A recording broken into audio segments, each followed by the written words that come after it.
Buying houses is already a hectic process, arranging showings between work, weighing pros and cons for each property, and negotiating the best interest rate with the bank.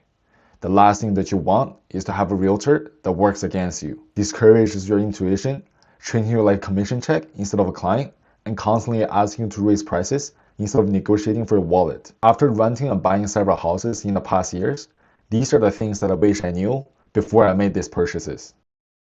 There's one specific document that most buyers sign without thinking, and it's exactly the same thing that traps you with the wrong person.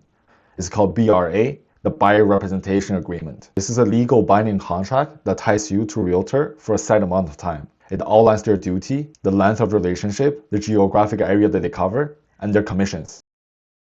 And here's the mistake that most people make. They sign this the first time they meet an agent. Don't do that. The best way to protect yourself is to only sign the BRA when you're ready to submit an offer. Why? Because you need the freedom to walk away if the agent isn't a good fit. If you sign early, you're stuck, even if they stop answering your call or start pressure selling you. When you finally do sit down to sign that BRA for an offer, you have more power than you think. There are 3 things you must check. First, the geographic scope. Don't let it cover the entire city or province. Make it specific to a single address that you're bidding on. Second, the timeline. Keep the BRA agreement and the holdover period as short as possible. The holdover period is how long you still owe them commission if the BRA ends, if you decide to buy a property that they introduce you to. Last, the vibe check. Ask yourself, are they spotting any red flags in the house, or are they just trying to close the deal? A good agent will help you negotiate the price down. A bad agent will just try to close the deal by asking you to raise price so they can move on to the next client.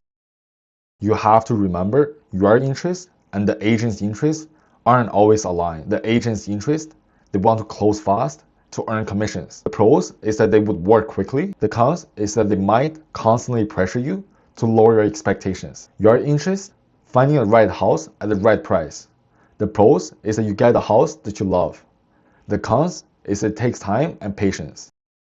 So the bottom line, don't let the hectic nature of the market pressure you into a bad contract. Always keep your flexibility and only sign the BRA when you're ready to buy, and one property at a time. So that's everything. Please like, subscribe, and leave a comment down below of what else you want to know. Bye now.